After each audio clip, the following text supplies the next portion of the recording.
Welcome to K2 study अड्डा। दोस्तों, हम इस वीडियो में पॉलिटी के उन महत्वपूर्ण प्रश्नों के बारे में डिस्कस करेंगे जो विगत परीक्षाओं में पूछे गए हैं और आगामी परीक्षाओं में उनके पूछे जाने की संभावना है। तो आप अंत तक पूरे वीडियो बहुत ध्यान से देखिए, वीडियो को स्किप बिल्कुल मत कीजिएगा। चलिए शुरू करते हैं। पहला क्वेश्चन, निम्नलिखित में से किसी समिति या आयोग ने मौलिक कर्तव्यों की सिफारिश की थी?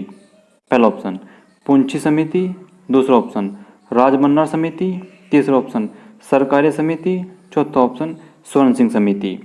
आपका राइट आंसर होगा चौथा ऑप्शन स्वर्ण सिंह समिति। दोस्तों, अगर आप हमारे चैनल पर नए हो तो चैनल को सब्सक्राइब करके बेल आइकन जरूर दबा दीजिएगा ताकि वीडियो का नोटिफिकेशन आप तक पहुंच जाए और कोई भी वीडियो आप मिस ना कर पाएं।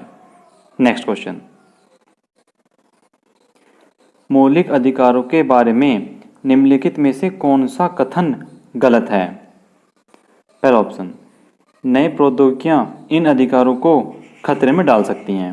दूसरा ऑप्शन, समानता भारत में नैतिक और राजनीतिक आदर्शों में से एक है, वे सामान्य कानूनों से बेहतर हैं। तीसरा ऑप्शन, भारत में ये संविधान के अभिन्न अंग हैं। चौथा ऑप्शन, भारत में इसे भारत के मैग्ना कार्टा के रूप में वर्णित किया गया है। आपका राइट आंसर होगा पहला ऑप्शन, नई प्रौद्योगिकियां इन अधिकारों को खतरे में डाल सकती हैं। नेक्स्ट,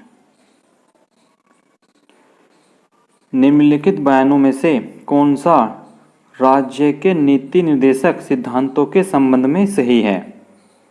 ए, निर्देशक सिद्धांतों और मौलिक अधिकारों के बीच टकराव के मामले में निर्देशक सिद्धांत का अदालत में वर्चस्व होगा।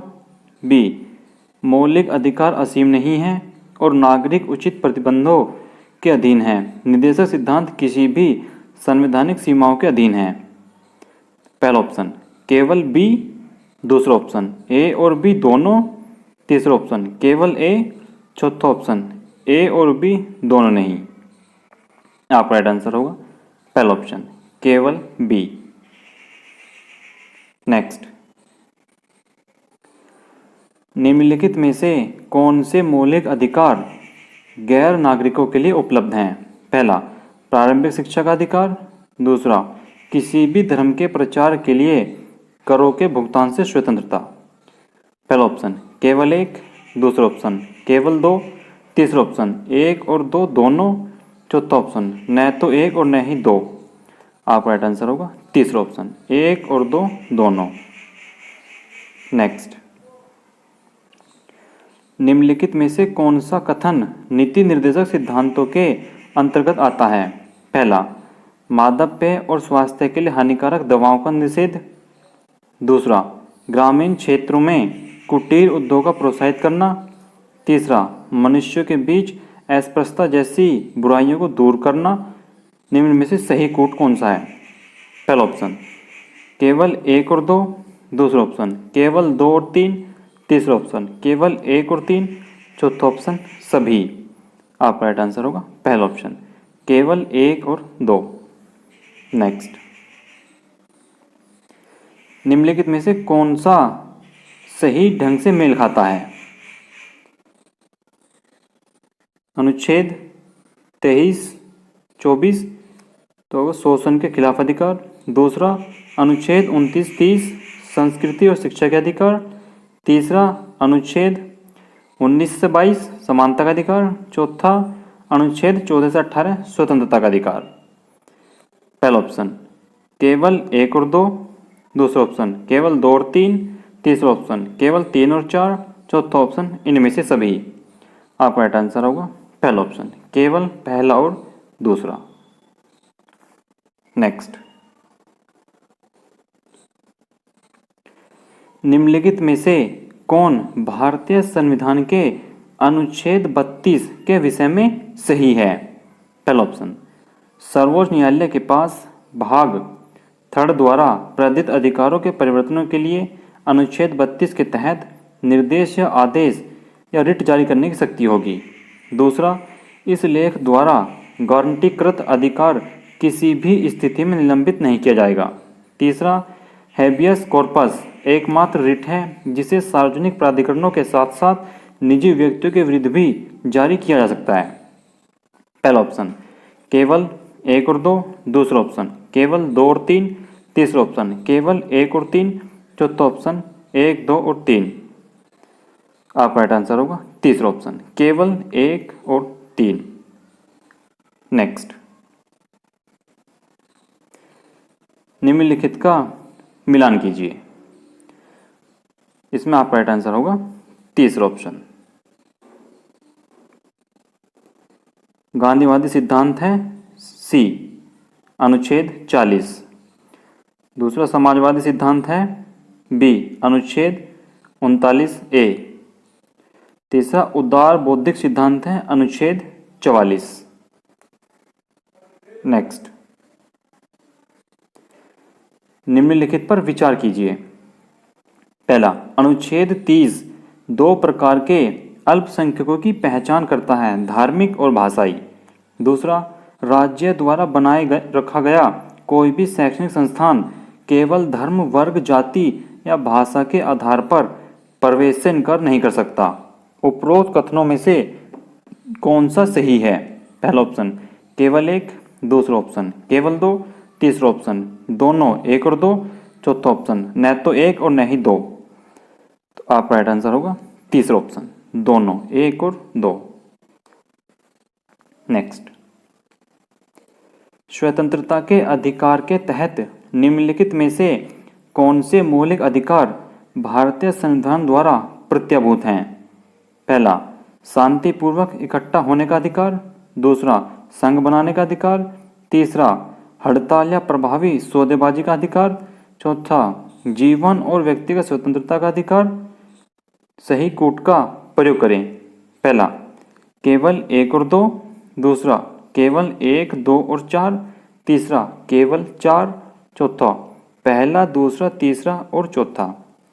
आपका राइट आंसर होगा दूसरा ऑप्शन केवल पहला, दूसरा और चौथा। नेक्स्ट, निम्नलिखित में से कौन सा भारत के नागरिक का मौलिक कर्तव्य है? पहला ऑप्शन धर्म के आधार पर भेदभाव का निषेध। दूसरा ऑप्शन किसी की राय, विचार और विश्वास को स्वतंत्र रूप से व्यक्त करना। तीसरा ऑप्शन देश भर में स्वतंत्र रूप से स्थानांतरण करना। चौथा, राष्ट्र की संस्कृति का संरक्षण करना। आपका राइट आंसर होगा चौथा ऑप्शन राष्ट्र की संस्कृति का संरक्षण करना। दोस्तों, हिस्ट्री, ज्योग्राफी, पॉलिटी, हिंदी और जीके जीएस के महत्वपूर्ण प्रश्नों की प्रैक्टिस के लिए आप हमारे चैनल पर प्लेलिस्ट में जाकर अपनी प्रैक्टिस कर सकते हैं। नेक्स्ट क्वेश्चन, भारतीय संविधान के निम्नलिखित में से किस अनुच्छेद में राज्य के नीति निर्देशक सिद्धांतों के तहत कार्य के अधिकार का उल्लेख है? पहला ऑप्शन अनुच्छेद 39। दूसरा ऑप्शन अनुच्छेद 40। तीसरा ऑप्शन अनुच्छेद 41। चौथा ऑप्शन अनुच्छेद 42।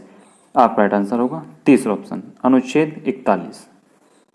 नेक्स्ट, भारतीय संविधान के कौन से अनुच्छेद के तहत इंटरनेट तक पहुंचने के अधिकार को मौलिक अधिकार बनाया गया था? पहला ऑप्शन अनुच्छेद 22। दूसरा ऑप्शन अनुच्छेद 20। तीसरा ऑप्शन अनुच्छेद 21। चौथा ऑप्शन अनुच्छेद 19। आपका राइट आंसर होगा चौथा ऑप्शन अनुच्छेद 19। नेक्स्ट, निम्नलिखित कथनों पर विचार कीजिए। पहला, मौलिक अधिकारों में संशोधन केवल एक संवैधानिक संशोधन अधिनियम के माध्यम से संसद द्वारा किया जा सकता है। दूसरा, मौलिक अधिकारों में किसी भी संशोधन के लिए संसद के विशेष बहुमत के साथ साथ राज्य विधानसभाओं के आधे हिस्से की सहमति की आवश्यकता होती है। ऊपर दिए कथनों में से कौन सा सही है? पहला ऑप्शन केवल 1। दूसरा ऑप्शन केवल 2। तीसरा ऑप्शन 1 और 2 दोनों। चौथा ऑप्शन न तो 1 और न ही 2। आपका राइट आंसर होगा पहला ऑप्शन केवल 1। भारतीय संविधान द्वारा प्रदान किए गए शोषण के अधिकार के संदर्भ में निम्नलिखित कथनों पर विचार कीजिए। पहला, यदि मजदूरों की सेवाओं का दुरुपयोग करके भुगतान किया जाता है तो इसे शोषण नहीं माना जाएगा। दूसरा, यदि न्यूनतम मजदूरी निर्धारित से कम भुगतान की जाती है तो इसे बंधुआ मजदूरी माना जाएगा। दूसरा, अनुच्छेद 24 अपने वर्तमान रूप में बाल श्रम को समाप्त नहीं करता है। ऊपर दिए कथनों में से कौन सा सही है? पहला ऑप्शन केवल 1 और 2, दूसरा ऑप्शन केवल 1 और 3, तीसरा ऑप्शन केवल 2 और 3, चौथा ऑप्शन 1, 2 और 3। आपका राइट आंसर होगा तीसरा ऑप्शन केवल 2 और 3। नेक्स्ट, संविधान 86वां संशोधन अधिनियम 2002 के माध्यम से निम्नलिखित में से किसको मौलिक अधिकार के रूप में जोड़ा गया था? पहला ऑप्शन व्यक्तिगत और सामूहिक गतिविधि में उत्कृष्टता की दिशा में प्रयास करना, दूसरा 6 और 14 वर्ष की आयु के बच्चों को शिक्षा के अवसर प्रदान करना, तीसरा महिलाओं और बच्चों के कल्याण के लिए काम करना, चौथा शांति और सद्भाव को बढ़ावा देने के लिए। आपका राइट आंसर होगा दूसरा ऑप्शन 6 से 14 वर्ष की आयु के बच्चों को शिक्षा के अवसर प्रदान करना। दोस्तों, इस वीडियो को लाइक किए बगैर प्लीज़ मत जाइएगा। छोटी सी कोशिश होती है हमारी आपके क्वेश्चन की प्रैक्टिस कराने की, और ये तभी सक्सेसफुल होगी जब आप लाइक बटन दबाएंगे, सब्सक्राइब बटन दबाएंगे और बेल आइकन दबाएंगे। Thank you so much for watching. Video को अपने पढ़ाई से रिलेटेड सभी ग्रुपों में शेयर कीजिएगा। Thank you.